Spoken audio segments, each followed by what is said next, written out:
Muy buenos días, hermanos, gusto de verles y saludarles. Estoy muy contento de estar otra vez predicando su palabra. Para quienes hemos sido llamados a predicar, podemos estar cansados, podemos estar afectados, pero el Señor nos levanta, ¿no?, para predicar su palabra. Como un estandarte tenemos que estar ahí siempre predicando la palabra del Señor.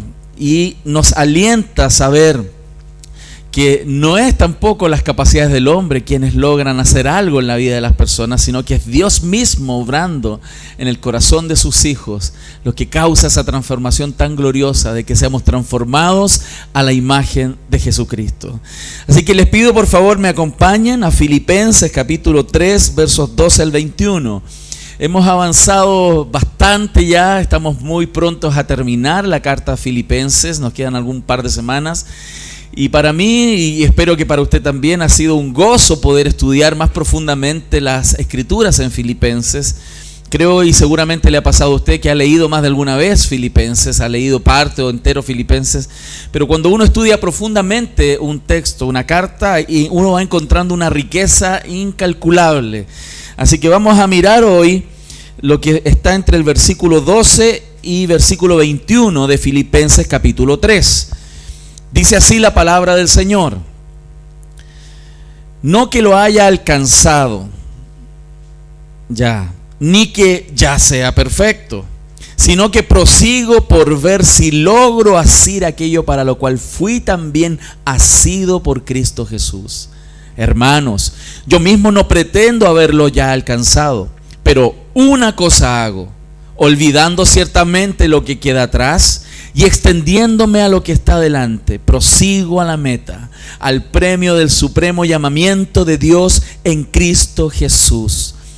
Así que todos los que somos perfectos, esto mismo sintamos, y si otra cosa sentimos, esto también os lo revelará Dios. Pero en aquello a que hemos llegado, sigamos una misma regla, sintamos una misma cosa. Hermanos, sed imitadores de mí, y mirad a los que así se conducen según el ejemplo que tenéis en nosotros.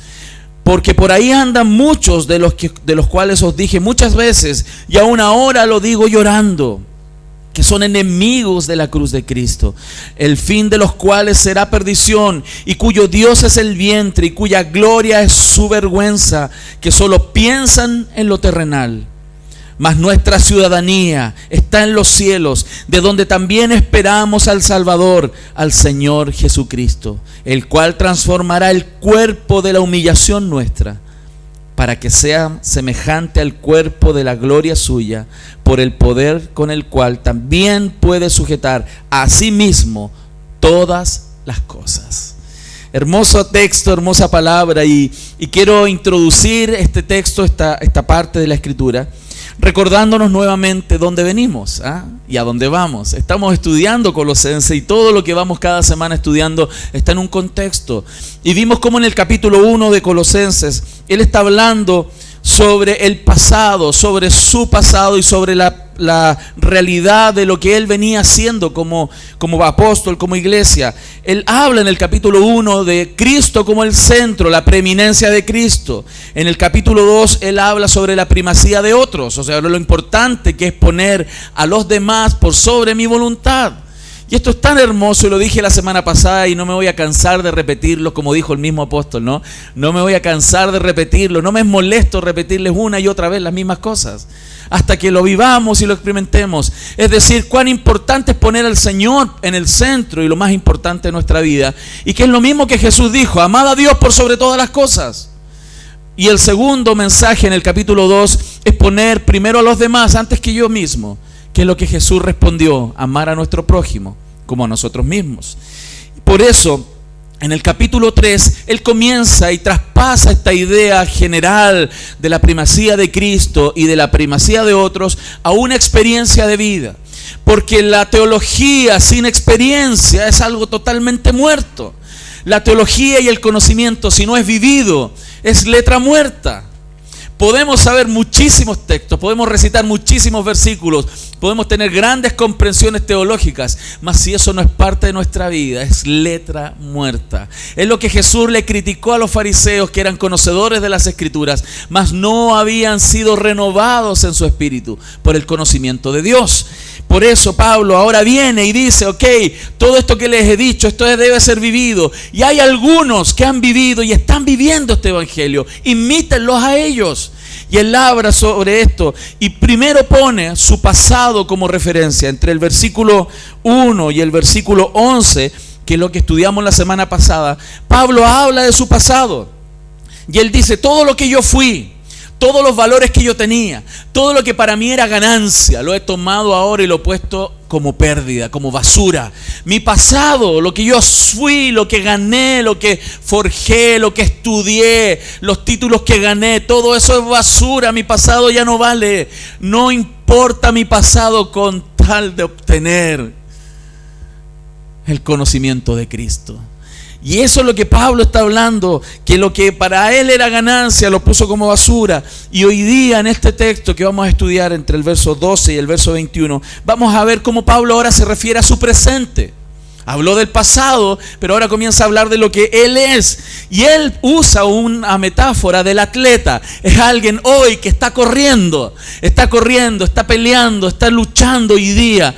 Dejó su pasado atrás, despreció su pasado y hoy está en una nueva realidad. Y esta nueva realidad lo impulsa a correr, ¿cierto? A estar firmemente con una meta adelante, que es llegar a la estatura de la plenitud de Cristo, que es ser como Cristo cada día. Pero al mismo tiempo y al final de estos mismos versículos, él nos habla de su futuro. Y él dice, yo corro todos los días me esfuerzo, pero vivo en este mundo como un extranjero, como alguien que no va a estar siempre aquí, como alguien que tiene una ciudadanía en los cielos, alguien que espera nuevos cielos, nueva tierra, alguien que espera ser liberado de los padecimientos que hay en este mundo. Fíjense, qué enseñanza más profunda para nosotros como creyentes. Un cristiano en este mundo debe vivir conociendo muy bien su pasado y sabiendo qué es lo que fuimos en el pasado y menospreciando su pasado con tal de vivir una realidad totalmente diferente hoy día.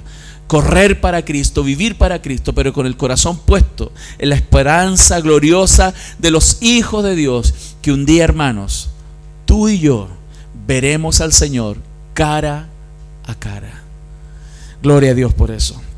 Entonces, vamos a ver la enseñanza de hoy en 3 puntos. Vamos a ver cómo Pablo entonces, para enseñanza nuestra y para enseñanza de la iglesia de los filipenses, él se pone como ejemplo. Y uno dirá, wow, qué orgulloso el hombre, ¿no? No, yo creo que hay una justa medida, y Pablo lo explica muy bien. Hay una justa medida en la cual podemos llegar a valorar que podemos ser ejemplos para otros, sabiendo muy bien que no somos perfectos y que estamos en la misma lucha. Y Pablo primero, entre el versículo 12 y verso 16, Pablo se pone como un atleta, como un atleta. Y qué tremendo, porque él usa esta figura para ir mostrando lo que es la vida cristiana. Él es un hombre muy atento de la vida. Si usted recuerda, yo creo que él está imitando a Cristo. Cuando Jesús predicaba, él miraba las situaciones de la vida, veía ejemplos diarios que la gente hacía, lo cotidiano, y lo relacionaba con el evangelio. Hacía una didáctica muy hermosa. Pablo también está atento, y cuando él quiere explicarle a ellos, dice, ok, la vida de nosotros es como aquellos atletas griegos que corren en los coliseos, que corren en esos lugares de entrenamiento para ganar batallas, para ganar carreras. Y él usa esa riqueza para dar grandes ejemplos espirituales. Y aquí quiero notar algo importante. Para que un atleta en ese tiempo corriera en los Juegos Olímpicos de Atenas, la única manera que alguien pudiera correr en Atenas es que él tenía que ser un griego. Nadie que no fuera griego podía correr en el Coliseo, hermano. Nadie podía correr ahí, en la Olimpiada. Significa que alguien que no tenía la ciudadanía no corría, sino porque alguien era ciudadano de Grecia, él podía correr en este lugar. Así también nosotros, hermanos. Nosotros no corremos la carrera para ganar el cielo. Nosotros corremos la carrera porque somos del cielo. Que es una diferencia totalmente abismante entre lo que muchas religiones hablan respecto de lo que es el evangelio. Usted no corre la carrera en la vida para ganarse un cupo en la ciudadanía en los cielos, sino porque usted es de allá. Usted corre como queriendo agarrar el premio. que ya le pertenece en Cristo Jesús. Y si notamos entonces, ¿cuál es el sentido que él tiene en esta carrera? ¿Cómo debiera vivir el cristiano? El primer concepto que aparece aquí es un sentido de insatisfacción. Pastor, ¿significa que tenemos que ser insatisfechos? En cierto sentido, sí. Tenemos que estar contentos con lo que tenemos ahora, en todo sentido, en lo material, en lo emocional. Hay personas que no están contentas y rabean y reclaman todo el tiempo porque no están contentas con lo que tienen. Pero el apóstol Pablo no está refiriéndose a eso, sino a un sentido de insatisfacción respecto de ser como Cristo. Y por eso él dice, no que lo haya alcanzado ya. Él tiene ese sentido de insatisfacción. Él no pretende haberlo alcanzado. Él sabe que le falta mucho. Él sabe que requiere madurar, hermanos. Pero a pesar de todo, en materia de perfección, él es, hermanos, ejemplo entre los ejemplos, ¿cierto? Quienes conocen y han visto un poco de la vida de Pablo, es un ejemplo entre ejemplos. Pero así todo, la mirada que él tiene de sí mismo, dice, ok, sí, es verdad, he crecido, he madurado, pero no estoy satisfecho. Yo quiero más, yo quiero crecer más. A pesar del liderazgo que él tiene y que representa en la iglesia de Cristo como apóstol, él se presenta como un igual entre otros, como aquel que lucha como todos por tomar la vida de Cristo y hacerla parte cada día de su vida. Y yo creo, hermanos, que eso nos enseña mucho. Aunque él fue un hombre de Dios, un vaso de honor, un hombre muy utilizado, un siervo fiel, un instrumento valioso en la predicación, en la interpretación del evangelio, aquel que plantó iglesias, aquel que recorrió kilómetros y kilómetros sin Transantiago, sin metros, sin trenes, sin aviones, aquel que entregó su vida, aquel que se desgastó por Cristo, aquel que fue totalmente humillado predicando a Cristo. Él nunca estuvo satisfecho con sus victorias espirituales. Y yo creo que tenemos que mirar eso nosotros. Nunca conformarnos con lo que somos. Porque la comparación no son los demás. No es mi esposo, no es mi esposa, no es mi hermano, no es mi amigo. Es Cristo. Por eso sus encuentros con Cristo a él le hacían tan bien, como nos harían a nosotros cada día, cuando estuviéramos en la presencia del Señor y viéramos la hermosura de su santidad. Miraríamos nuestro propio pecado y diríamos, Señor, transfórmame. Señor, cámbiame. Señor, hazme nuevo completamente. Así también Moisés, como lo cité esta mañana en la oración. Moisés era un hombre que dijo, Señor, yo estoy dispuesto a dar todo por ti. Señor, donde tú me digas yo voy. Señor, yo voy a hacer tu obra. Si quieres que vaya por este pueblo, yo voy. Pero él dijo, él quería algo más. En Éxodo 33, 18, él quería más. Él no solamente quería hacer cosas para Dios, él quería ver la gloria de Dios.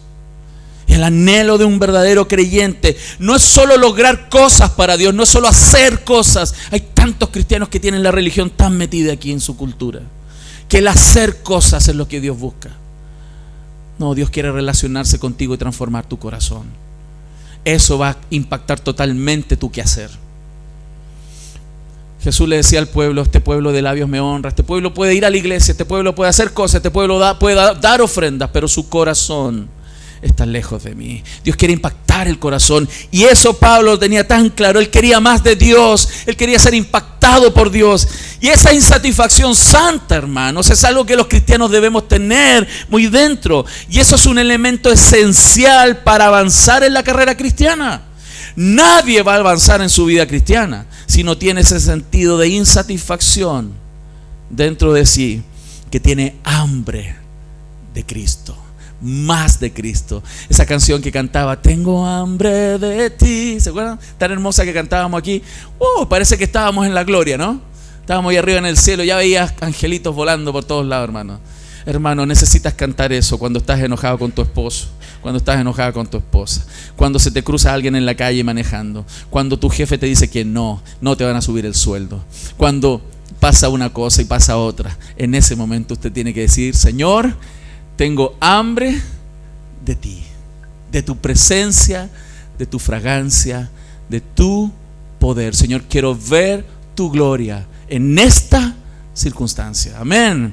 Entonces, en este texto hay una aparente contradicción, porque Pablo dice, no es que yo sea perfecto, ¿no? No es que yo sea perfecto, no es que lo haya alcanzado. Sin embargo, versículo más adelante, él dice, los que somos perfectos. Y esta aparente contradicción, uno dice, wow, ¿qué estás diciendo, Pablo, entonces?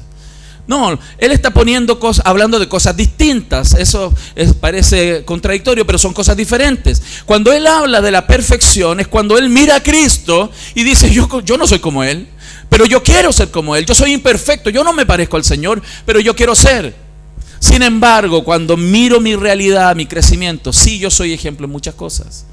Y yo creo que eso es parte de la vida cristiana. En nuestra iglesia, en nuestra vida cristiana, vamos a encontrar personas que están más adelantadas que nosotros, que han madurado más, que han perfeccionado más, porque han rendido más de su vida. Y aquellas personas son ejemplos. Hermanos, qué hermoso es que cada uno de nosotros anhelemos ser ejemplos para otros. Que tu padre pueda ser ejemplo para tus hijos. Que tu esposa pueda ser ejemplo para las mujeres rebeldes de este mundo. Que tu esposo pueda ser ejemplo para los hombres que se aman a sí mismos y no aman a sus esposas. Que podamos, hijos, niños, jóvenes, ser ejemplos para muchos que aman más las cosas de este mundo que las cosas que están ahí arriba en los cielos. O sea, qué hermoso es anhelar eso. Eso es la belleza del cristianismo. El cristianismo tiene esa hermosura, que ama más las cosas de arriba, que pone su vista en las cosas de arriba, no las de la tierra, de allá arriba donde está escondido. Y estamos escondidos con Cristo en Dios. Amén. Qué hermoso, esa es la hermosura. Entonces, una de las características, hermanos, de la madurez, cuando hay alguien maduro en Cristo, es la conciencia profunda de su propia imperfección. Un cristiano maduro es aquel que no está tan pendiente de las imperfecciones del otro. El inmaduro está todo el tiempo mirando al otro y se amarga. El cristiano maduro es aquel que mira a Cristo y se ve imperfecto y dice, wow, Señor, ayúdame, yo quiero ser como tú. Eso es madurez cristiana. Entonces, es una de las características profundas. A pesar entonces de que está esta aparente contradicción, no lo hay. Pablo es un ejemplo, es un cristiano maduro en muchos sentidos, pero claramente requiere crecer en Cristo todavía. Y por eso él lucha. Por eso él dice, yo soy como un atleta, ¿ah? Esa palabra que está ahí es como un atleta que corre en el estadio, que corre porque él tiene adelante una meta. ¿Ah? ¿Alguno ha corrido alguna vez? ¿Se acuerdan en el colegio? Esa fue la última vez que corrieron. ¿Sí? Hay algunos que nos haría falta correr, ¿no?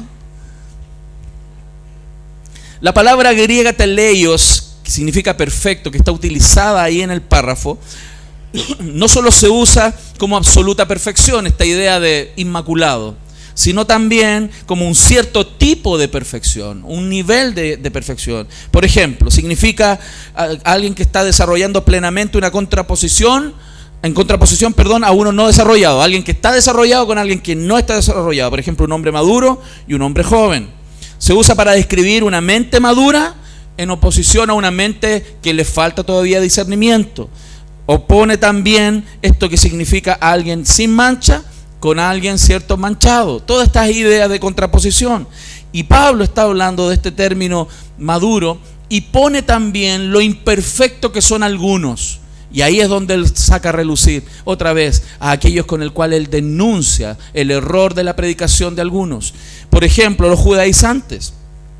Ellos usaban el término perfección para referirse a sí mismos en el sentido inmaculado. Ellos se creían realmente perfectos. Ellos se creían que si no estuvieran hoy día en el cuerpo, estarían ya en el cielo. Ellos se creían perfectos. Y ellos usaban la palabra perfección, como algunos profesaban, como que ellos cumplían toda la ley, hermanos. Pablo está en contra de aquellos. Dice, no, si ustedes usan la palabra perfección en ese sentido, están heréticamente manifestando su conocimiento. Ustedes no son perfectos para salvación.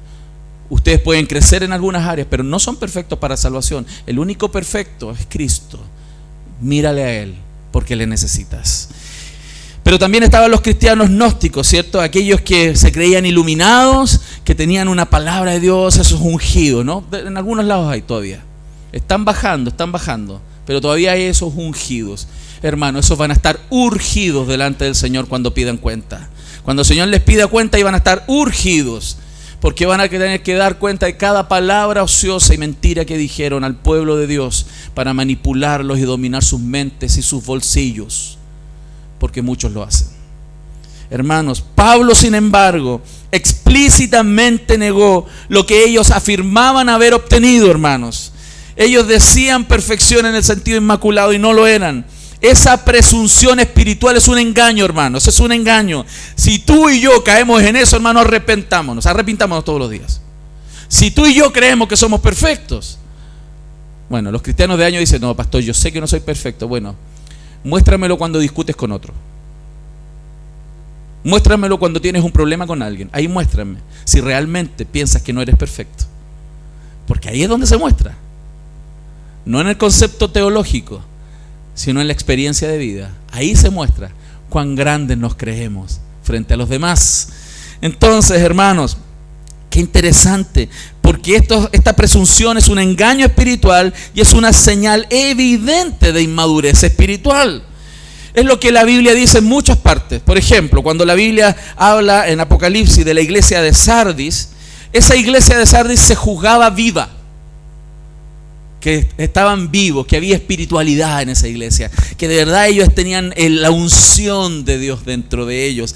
Pero la evaluación de Jesús, ¿saben cuál es en Apocalipsis 3:1? Que esa iglesia estaba muerta. Ellos creían que estaban vivos, pero realmente estaba muerto, hermanos, muertos. La iglesia de la Odisea se creía rica, que estaba enriquecido en muchos sentidos, se creían ricos espiritualmente, físicamente, estaban acomodados. Pero ¿saben cuál fue el diagnóstico de Jesús? Hermanos, ustedes son una iglesia pobre, ciega y desnuda. Ese sentido, esa percepción o presunción más bien espiritual de perfección como la de los fariseos, hermanos, tiene que salir de nuestra vida. Debe salir. Eso es lo que Pablo está diciendo. Ahí hay un peligro. Eso es herético. Nosotros no podemos abrazar y creernos que somos perfectos. Sansón pensó que tenía fuerza, que él era suficiente en algún minuto. En un principio él sabía que Dios le dio los recursos, la fuerza, ¿no? Pero en un minuto él creyó que era él, que era su fuerza, que era su inteligencia. No, es que yo soy tan programado, pastor, yo soy tan eficiente en mi trabajo. Hasta que Dios permite que cometas un error, para que te des cuenta y yo me dé cuenta de que la gracia de Dios es la que nos sostiene. La gracia de Dios es la que nos cambia. La gracia de Dios es la que nos lleva de la muerte a la vida, y es la que nos hace permanecer como santos en luz en este mundo. Entonces, el despertar espiritual de una iglesia, el despertar espiritual de un hogar, el despertar espiritual de una persona, no comienza por la empatía espiritual. No, yo como que eso que predica el pastor, como que sí, como que estoy en onda con eso, como que sí me gusta lo que él dice.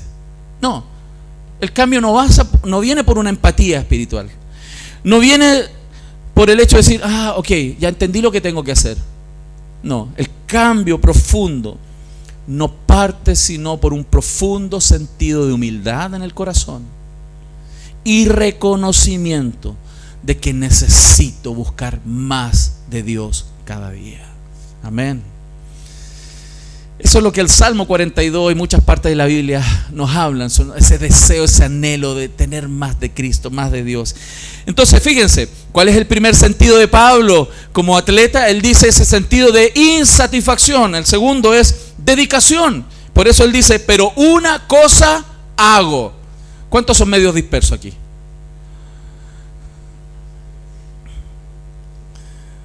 Fíjense cómo Pablo, hermano, Pablo dice que en cuanto al centro de la vida cristiana, tiene que haber una sola cosa que es primordial, y eso concentrarse, lo demás es periférico. Hay gente que trabaja todos los días por ordenar su vida. No, y quiere que las cosas cambien en su vida. Y trabaja porque quiere que las cosas cambien. Pablo le enseña una cosa hay que hacer, una. Concéntrate, enfócate. Mira aquí, mira aquí, una cosa. Métete con el Señor. Deja que Él te transforme. Deja que Él cambie tu corazón. Porque cuando cambie tu corazón, tu entorno cambia. ¿Estamos viendo, mi familia? Entonces, qué tremendo. El apóstol tenía sus ojos fijos en una meta. Él hacía muchísimas cosas. Yo creo que Pablo, hermanos, hacía más que todos nosotros juntos aquí. El tipo era brillante, el tipo era planificado. Uno ve todo lo que hizo, era increíble. No sé, una máquina, él era un Robocop del Evangelio. Increíble. Él era un hombre dedicado exclusivamente al Evangelio. Sin embargo, no se dejaba distraer por otros intereses. Él ponía el centro y su mente estaba totalmente volcada exclusivamente en ser como Cristo. Ser como Cristo. Ser como Cristo. Él, fíjense, cuando alguien no está enfocado, pierde tiempo. Pierde, no avanza. Esa idea en el texto, cuando hace referencia en Lucas 9:62, cuando alguien pone la mano en el arado, ¿cierto? Dice, alguien que pone la mano en el arado y mira hacia atrás, no, está mal, no va a avanzar en el reino de Dios, porque te desenfoca, empieza a mirar para atrás, para adelante, para el lado, ¿no? Vale una mosca y ahí está. Hay un problema por aquí y está por allá mirando. No. El Evangelio nos muestra que hay una meta, que Cristo sea formado en nuestros corazones. Esa es la meta. La meta es nuestra santificación. Y si Dios nos mete en problemas y permite problemas en nuestra vida, ¿sabe para qué es? Para nuestra santificación, que seamos como Cristo. Marta. ¿Cuántas Martas hay en otras iglesias? Gracias a Dios, aquí no. Afanada y turbada. ¿Por qué? Porque su mente está dispersa en muchas cosas. Quiere arreglar el mundo, en vez de concentrarse en una cosa que hay que hacer. Concentrarse en el mundo más tremendo y oscuro que existe sobre el planeta, nuestro propio corazón. El diagnóstico del cardiólogo de los cielos dice que nuestro corazón es perverso, engañoso, terrible. ¿Quién lo conocerá? Wow, ahí está el problema. El problema no está afuera. El problema no es tu cónyuge. El problema no es tu jefe. El problema no es el país. El problema está aquí adentro. ¿Lo vemos? Eso es lo que Pablo está mostrándonos y mostrándole a la iglesia, hermanos. Hay muchos creyentes que se dividen haciendo muchísimas cosas en vez de concentrarse en lo más importante. No significa que me voy a sentar todo el día a orar para santificarme e irme por ahí a la montaña, apartarme para santificación. No. Es cada día en la presencia de Dios y pongo por obra lo que Dios me está diciendo. Si hay que perdonar, perdono. Renuncio a mi carácter. Cantábamos delante. Morir. ¿Es necesario? Morir. Pero algunos están ahí medio a morir saltando. Y se resisten. Son los Walking Dead. Muertos caminando. Tercer punto, la dirección. Dijimos insatisfacción, dijimos también concentración o dedicación, y ahora dirección, en una dirección. Él dice, olvidando ciertamente lo que queda atrás y extendiéndome a lo que está adelante, hermanos. El que corre una competición, el que ha tenido la oportunidad de correr o han visto, al menos por la televisión, las carreras atléticas, sabe, cierto, que hay unas pistas y adelante hay una meta. Entonces, se imagina que el que va corriendo, si usted se pone a correr en una carrera y empieza a mirar, ¿cuántos metros llevaré? ¿Cuánto me alejé de la partida? ¿Cuánto me falta para llegar? ¿Cuánto es la velocidad del aire? ¿Usted cree que va a ganar? No. El que corre, lo único que tiene en su vista es una meta. Para allá voy. Para allá voy. Eso es lo que Pablo está diciendo. No corre mirando a los demás competidores. No corre mirando al que está al lado. No, es que a este le falta madurar. No. Para adelante. Para adelante. Lo estamos viendo, hermanos. Qué tremendo lo que Pablo nos está diciendo. Porque el cristiano, hermano, puede ser distraído con demasiadas cosas. Primero, con su pasado. Hay cristianos que viven esclavos de su pasado. El Señor vino a liberarte de tu pasado, hermanos. Primero, librándote de la culpa de tu pasado. Todo lo que hiciste, aunque sea terrible, está clavado en la cruz y fue lavado por la sangre de Jesús. No son tus obras, no es todo lo que quieres hacer por Él lo que te va a liberar de la culpa. No es que vayas al hospital y rasgues tu vida por Él. No es eso lo que te va a liberar de la culpa. Lo que te libera de toda la culpa es que hay alguien que murió por ti en la cruz, y en eso debes descansar. Amén. Cristianos están arraigados en el pasado, pero también pensando en cosas en su realidad actual que son realmente irrelevantes para la meta de Dios, en el sentido que no están primero que las metas de Dios. Pablo no abandona claramente todo lo que él tiene que hacer, pero se concentra claramente en correr en la meta, a la meta más clara que él tiene en su vida, que es parecerse a Cristo. Y cuando él se distrae en otras cosas, como nos pasa a nosotros, vamos a perder velocidad, dirección en la carrera. La carrera nuestra es ser como Cristo, y memorícelo. La meta de Dios, que seas como Jesús, así lo dice Romanos. A los que antes conoció, a estos también llamó. Y a los que llamó, a estos también santificó. Y a los que santificó, a estos también glorificó, a fin de que todos seamos transformados a la imagen de Jesucristo. Romanos 8, hermanos. La meta es esa. Abrázala. Abraza esa meta.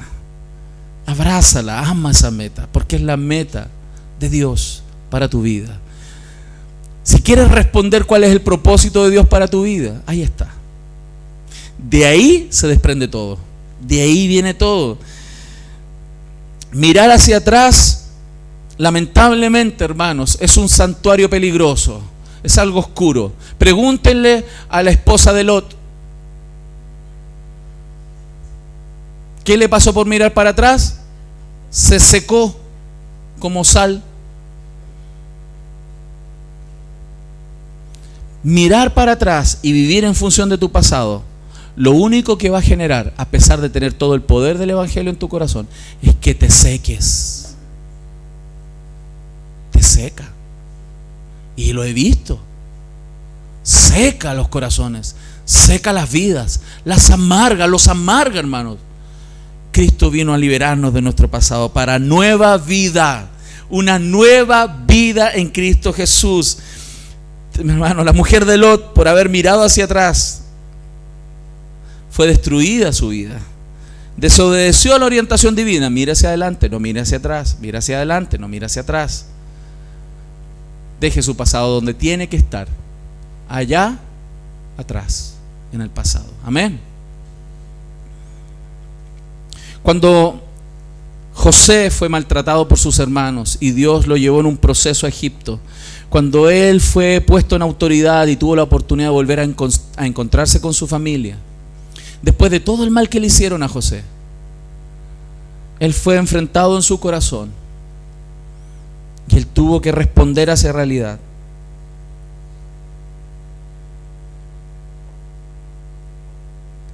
Y pudo llamar a sus hermanos y mirarlos cara a cara y perdonar. Qué lindo, porque José no dejó que su pasado arruinara su presente, ni terminara cortando su futuro. Aquel que elimina el pasado por medio de la gracia, no del olvido, sino de la gracia del Evangelio, puede vivir un presente libre y un futuro prometedor. ¿Cuántos lo creen? Pero además, entonces, este atleta que tiene que correr, ¿cierto?, con enfoque, con dedicación, ¿cierto?, con dirección correcta, él tiene que correr con determinación, hermano. Tenemos que ser determinados. Prosigo a la meta, al premio del supremo llamamiento de Dios en Cristo Jesús. El éxito de la carrera es lo que importa. El éxito de la carrera. Aquí voy a usar una canción de Miguel Bosé, porque ser tercero es perder. Ser segundo no es igual que llegar en el primer lugar. Salió de profeta el hombre. Dios usa a cualquiera para profetizar a veces, ¿no? Hermano, no puedes llegar segundo en esto. Perdiste. No puedes llegar tercero. Tienes que llegar primero. La meta es ser como Cristo, ser como Jesús. ¿Saben cuál era la gloria del Hijo en el mundo? Que cuando lo vieran a Él, vieran al Padre. ¿Saben cuál es la gloria nuestra en la tierra? Que cuando nos vean a nosotros, vean a Cristo. Esa es la gloria. Hermano, y qué tremendo, porque el pasado de Pablo era tremendo, era terrible. Era peor que el nuestro, hermano. El pasado de él era terrible. Él perseguía a los creyentes, él se metía en las casas y agarraba a las familias, las sacaban a la calle y las golpeaban. Él mismo instruía la matanza de los cristianos. Él era un perseguidor implacable de la iglesia. Esa misma determinación que él tenía para liquidar a aquellos que se levantaron contra la religión de sus padres, esa misma determinación, ahora no la volcó hacia las otras personas, ahora la volcó contra su propio pecado. Esa misma determinación hacia afuera la volcó sobre sí. Dijo: yo no quiero ser igual.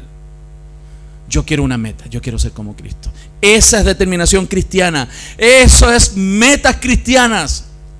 Esos son propósitos santos en el Evangelio. Ser como Jesús, seguir a Cristo.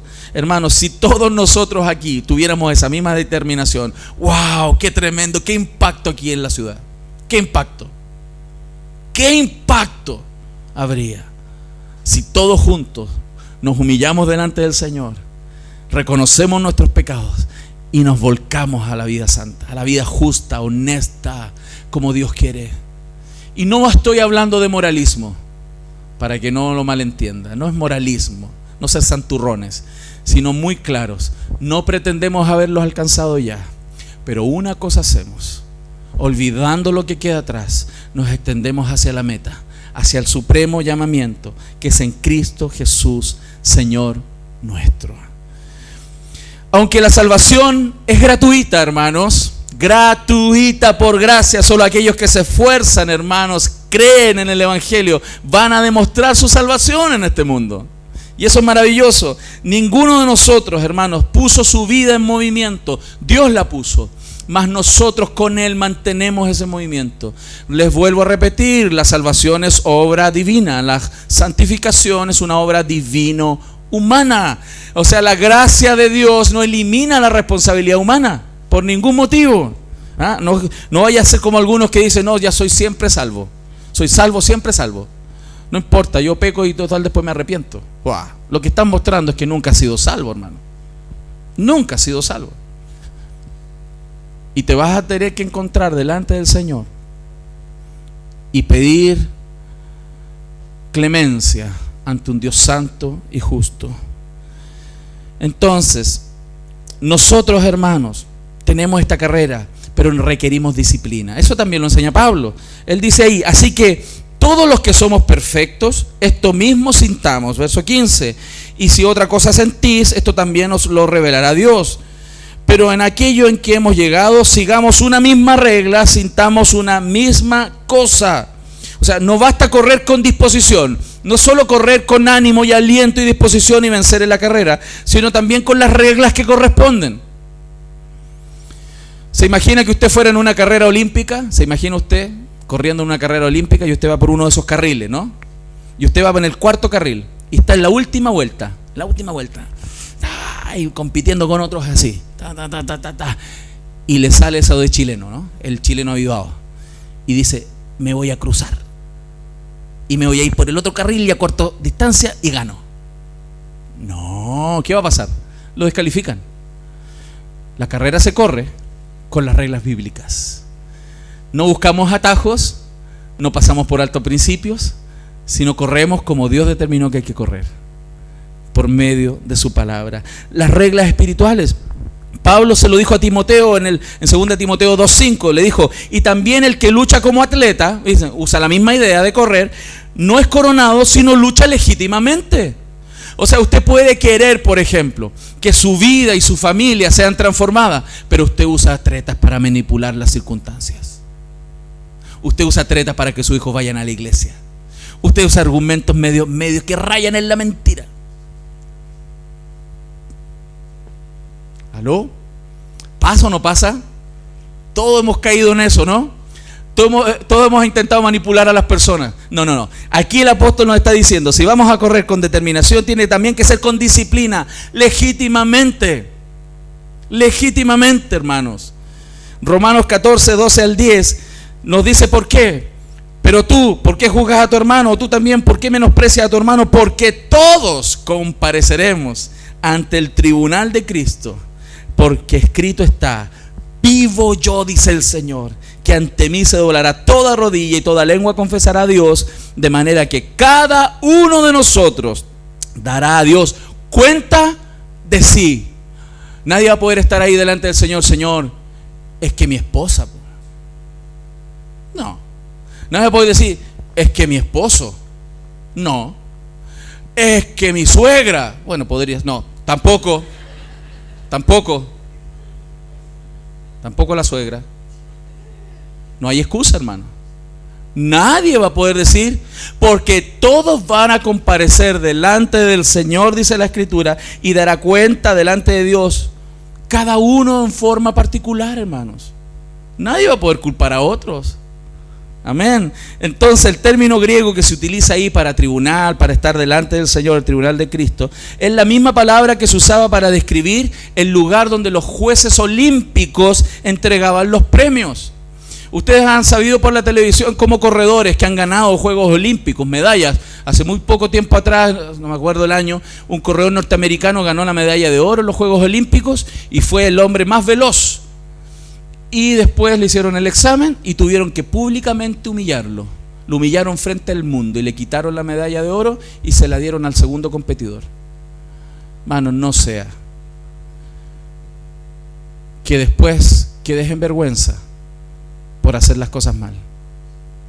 Tenemos que hacerlas como Dios dice. Amén. Eso es lo que Pablo nos dice. Entonces, ¿cuál es el primer punto? Y este fue el más largo. Que Pablo nos está diciendo que la vida cristiana es como un atleta, es como correr.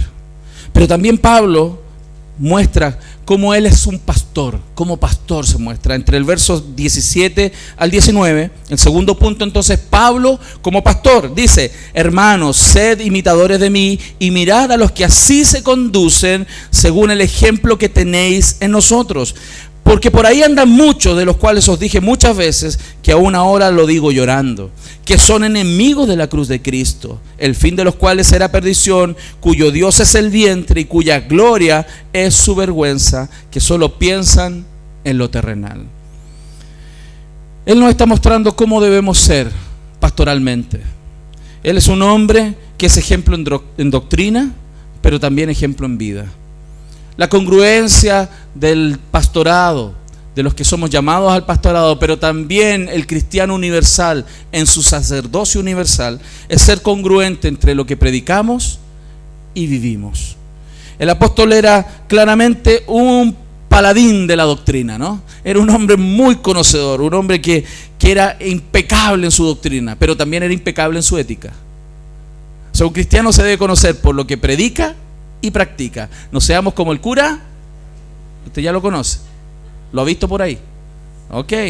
Entonces, él era un modelo en la teología como en la vida. Su enseñanza y su carácter eran aprobados. Su vida confirmaba su doctrina y su doctrina norteaba, marcaba y dirigía su vida. Así deben vivir los cristianos reales. Por eso el apóstol le decía a Timoteo: hermano Timoteo, ven, te voy a dar un consejo. Ten cuidado de ti mismo y de la doctrina.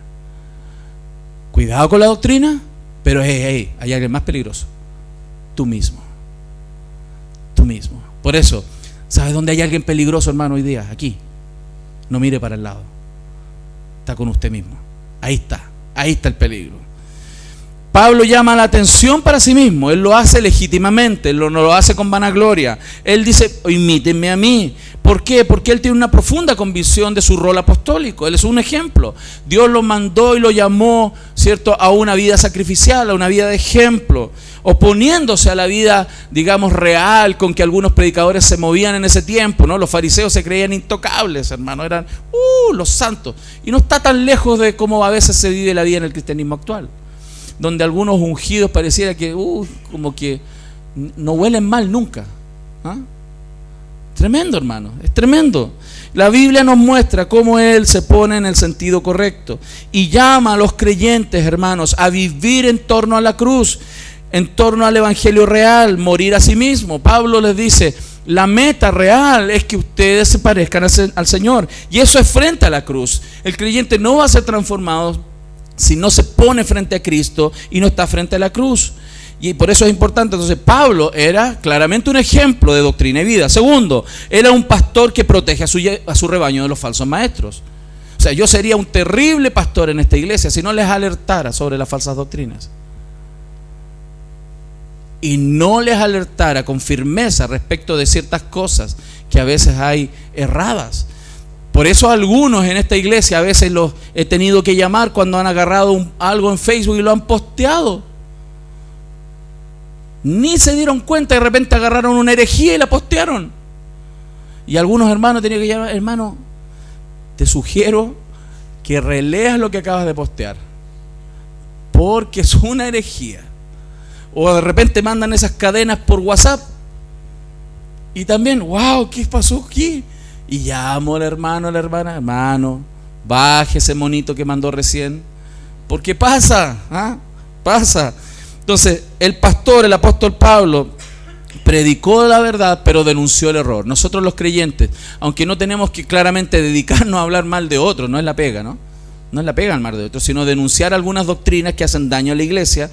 Él promovió el evangelio, pero denunció las herejías. Él exponía la verdad, hermanos, no con el sentido de agradar a la gente. Nuestro trabajo como expositores de la palabra y pastores en las iglesias, como también cada uno de nosotros a nivel de hogar, no es agradar a la gente. Yo no voy a decir la palabra para que mi esposo se sienta bien, necesariamente. A ver, si hay algo que decir bíblicamente que eso lo va a incomodar, yo debo decirlo. No puedo callar. Porque mi primera demanda, mi primera cuenta está con el Señor, no con los que vivo, ni con los quienes predico. Por eso él vivía no tratando de agradar a la gente, sino agradar a quien murió por él. ¿Quiénes eran los enemigos de la cruz? Aquí pongan mucha atención. ¿Quiénes son los enemigos de la cruz? Fíjense, ¿qué es lo que Pablo está diciendo? Aquí en este contexto eran los judaizantes, aquellos que vimos en Efesios 3:2, aquellos que tenían la ley de Moisés como algo que tenían que cumplir para salvación. Como lo habla también Colosenses, lo habla en otras cartas sobre estos herejes. Gálatas también habla sobre los judaizantes. Colosenses 2:20 al 23 dice: pues si habéis muerto con Cristo en cuanto a los rudimientos del mundo, ¿por qué como si vivieses en el mundo os sometéis a preceptos tales como: no manejes, no gustes ni toques, en conformidad a mandamientos y doctrinas de hombres, cosas que todas se destruyen con el uso? Tales cosas no tienen a verdad cierta reputación de sabiduría en el culto voluntario, en humildad y duro trato en el cuerpo, pero no tienen valor alguno contra los apetitos de la carne. Pablo denuncia que ese trato de espiritualidad, esa idea de buscar espiritualidad haciendo ritos y que eso nos transforma, es un error. Lo que transforma el corazón de un creyente es la palabra de Dios en su presencia.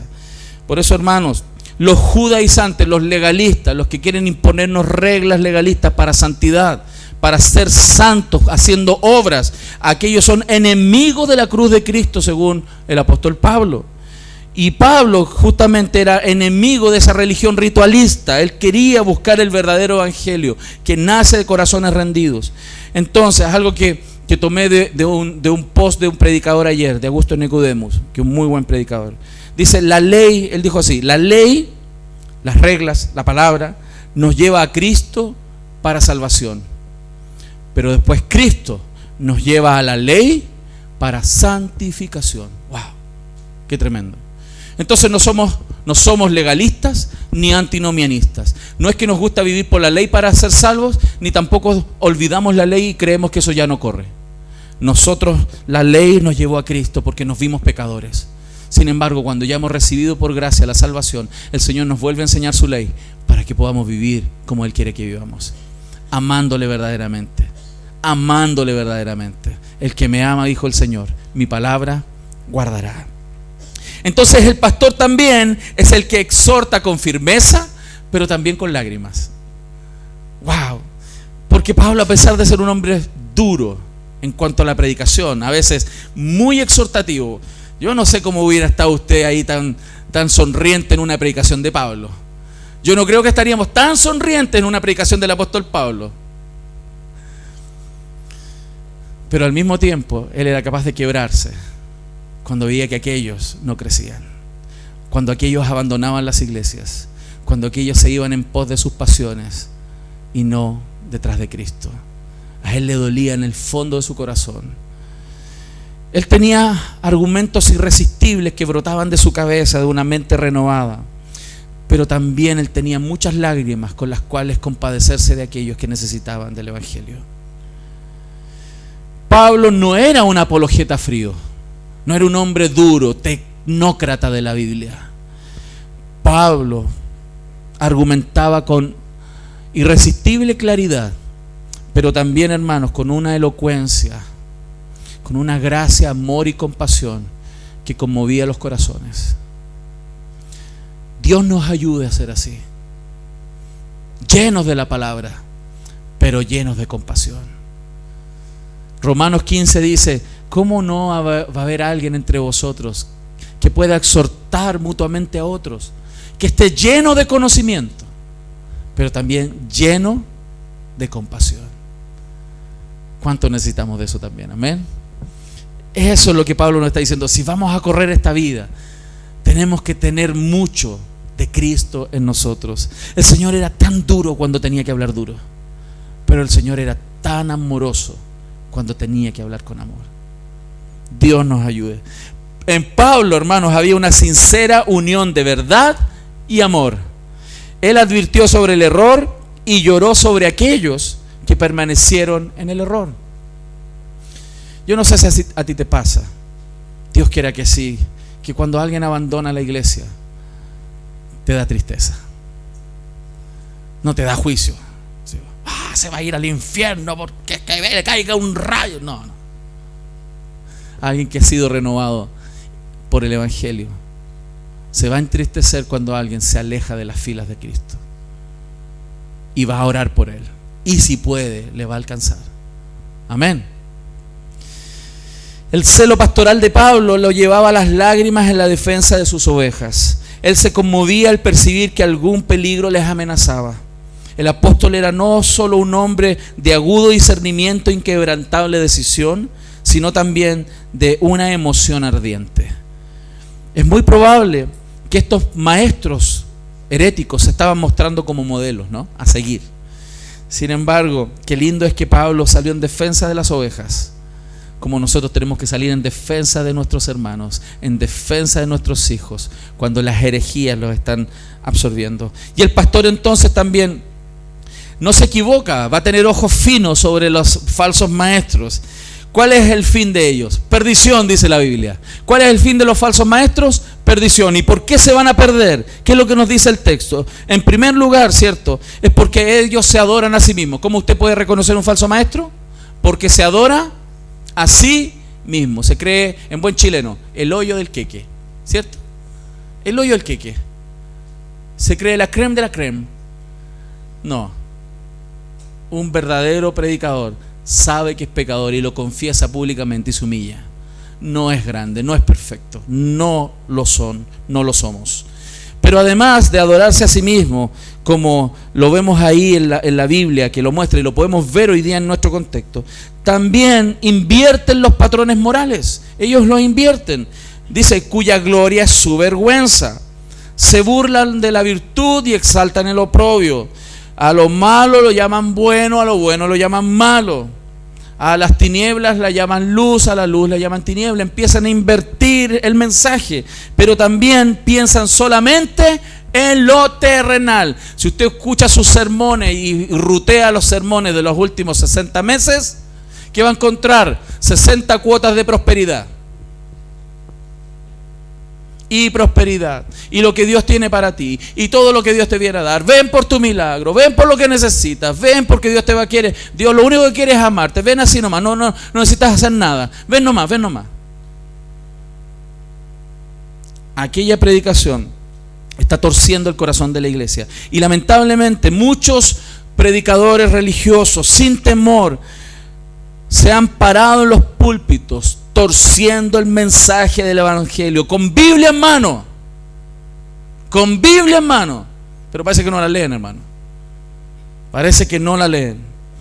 Arrancando el dinero de las personas, haciendo promesas que Dios no hace en su palabra, sin ningún escrúpulo, mercadeando del Evangelio de la gracia para alimentar su propia codicia y alimentando la codicia de la iglesia. Es tremendo eso. Es tremendo, es terrible. Para muchos, hermanos, lamentablemente la religión ha sido un tremendo negocio. Tremendo negocio. una fuente de beneficio, un camino fácil de enriquecimiento. Sin embargo, van a tener que dar cuenta. Y la Escritura dice, ¿cuál es el fin de ellos? El infierno. Lo dice la Escritura, no lo digo yo. Y por último, hermanos, y con esto ya estamos casi terminando. Pablo, ¿cómo se ve? Primero se ve como un atleta, luego se ve como un pastor, y tercero, Pablo se ve como un ciudadano, ¿de dónde? Del cielo, del cielo.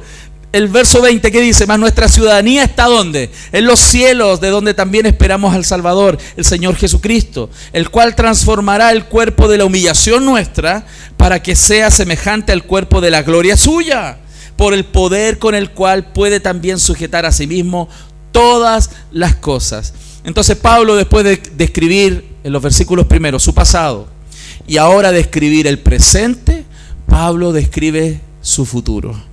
Qué lindo, porque él dice que su carrera tiene final. Él va a llegar a la meta, él va a llegar a una meta, va a tener un premio. Primero, entonces, él reconoce que nuestra patria no es aquí, hermanos. Usted es chileno de corazón, ¿cierto? Chileno, con SH, chileno. Chileno de corazón, ¿cierto? Pero usted tiene que tener mucho más aquí, dentro de usted, la patria de los cielos. Usted no pertenece a este mundo, usted es de otro mundo. ¿Se lo han dicho alguna vez? Eres de otro mundo.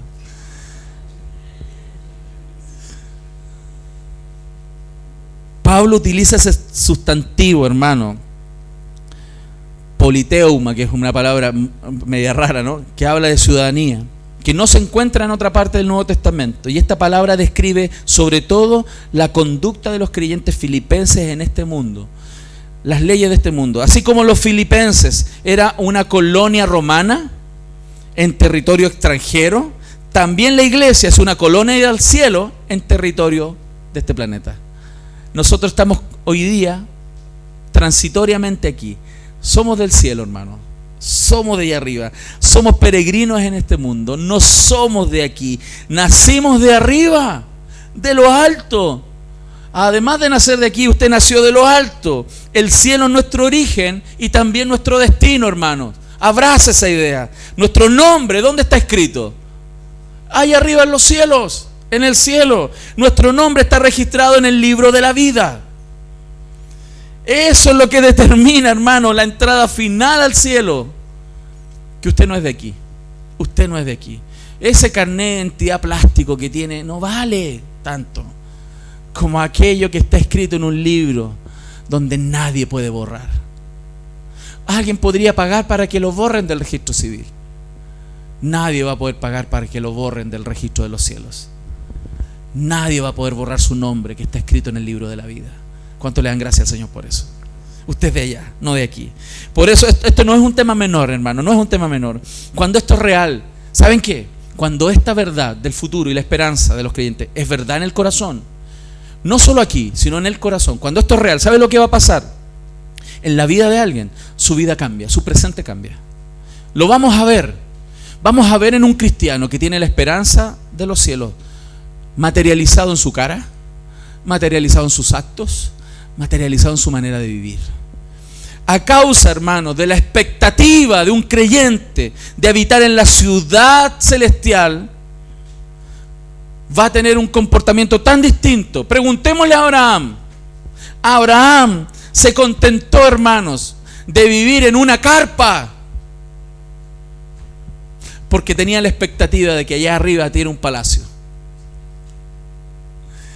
No importa la choza, no importa el pedacito de terreno que tienes, no importa que sean 2 piececitas, porque allá arriba en el cielo no espera un palacio. Aquel que tiene esa expectativa de los cielos vive aquí. Es un rato que estoy aquí. De aquí nos vamos. Por eso su presente es impactado por su esperanza en el futuro. También, hermanos, cuando vemos a Moisés por la esperanza, la expectativa de la recompensa en los cielos, por la fe puesta por sus padres, ¿cierto? Por la palabra, por la Torá.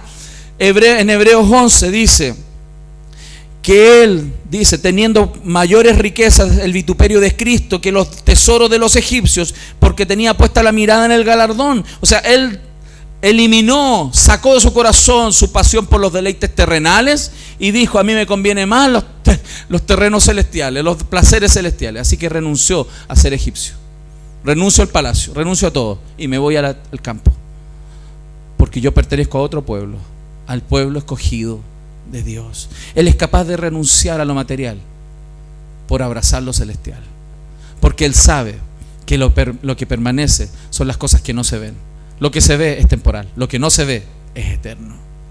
Amén.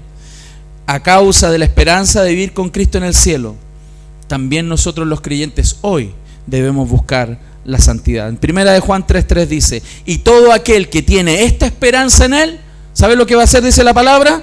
Miren, se los leo. Se purifica a sí mismo, así como Él es puro. Quiere decir que aquel que tiene la esperanza de estar en los cielos, ¿qué va a hacer? Se va a purificar, así como a alguien que ya lo hizo puro. Qué hermoso. El cielo, hermano, es un lugar y un estado. Es la morada final en la cual nosotros, los creyentes, vamos a estar. Y la segunda venida de Jesús es nuestra esperanza. Él dice claramente, lo dice ahí, de donde también esperamos al Salvador, el Señor Jesucristo. ¿Por qué tenemos que estar tan tranquilos? Porque ¿dónde está Cristo hoy día? Sentado a la diestra de Dios. Él es Señor. Él está sentado con el Padre, reinando. Dice, Él está reinando, hermanos. Si usted no lo sabía, hoy día se enteró. Cristo está reinando. ¿Saben cuál es el problema en este mundo? Que tenemos todavía un problema de comunicación. Las noticias no le han llegado a mucha gente. No se han enterado. Cristo reina. Ellos creen que otros reinan. No les han llegado las noticias. Nosotros somos los periodistas que tenemos que llevar el mensaje. Hey, vecino, si usted no se enteró, vio las noticias esta mañana, ¿quiere saber la última? Cristo reina. Y porque Él reina, este mundo va a tener que doblar sus rodillas y confesar con su boca que Jesús es el Señor. Amén. ¿Cuántos se alegran por eso? Yo me alegro tanto, porque los detractores van a quedar con así una boca abierta, hermano, cuando vean al Rey venir de los cielos, cuando vean venir a Él montado. Yo esa imagen de Apocalipsis me encanta, montado en un caballo blanco y en su muslo un nombre que decía fiel y verdadero. Y ya no va a venir chiquitito, humilde como un corderito, va a venir en gloria y majestad a poner orden aquí. Porque Él reina, hermanos. Y porque Él reina, nosotros reinaremos por siempre con Él. Gloria a Dios. Por eso tenemos que estar firmes. Y esa glorificación para nuestras vidas es y debe ser una certeza en nuestro corazón. Concluimos entonces. ¿Por qué muchas personas hoy día viven amargadas y con poco gozo en su corazón? ¿Por qué muchos creyentes no gozan hoy en la vida? Recuerde que la serie nuestra se titula Gozo en medio de la vida. ¿Y por qué todavía hay creyentes que no pueden vivir alegres? Vivir alegres a pesar de los momentos difíciles. ¿Por qué? ¿Saben por qué? Porque necesitan comprender profundamente esto. Que hay un Señor que reina y que Él dijo que lo que Él quiere es que renuncie a lo que tú consideras valioso. Bota todo lo que tú consideras valioso y por lo cual luchas, peleas, te amargas. Eso es una porquería. Pásalo a la columna no de haberes, pásalo a la columna de pérdidas. Eso es pérdida. ¿Sí? ¿Sabes por qué estás tan amargado y tu gozo no llega? Es porque todavía esto es demasiado valioso para ti. Pásalo para acá, pérdida, y pone aquí en la columna de cosas valiosas. Conocer al Señor, que Él transforme mi vida, que Él transforme mi corazón, que yo pueda hablar lo que Él dice, que pueda pensar lo que Él dice, que pueda hacer lo que Él hizo, que pueda vivir para Él, por Él, dependiendo de Él. Cuando alguien se concentra en eso, su vida cambia, su realidad cambia, su cara cambia. De repente hay que decirle: hermano, dile a tu cara que la salvación llegó. Dile a tu cara que Cristo reina. Amén. Díselo, a ver si se convierte esa cara. Dile que se arrepienta. Hermanos, le damos gracias al Señor por su palabra. Amén. Amén. Vamos a orar. Señor,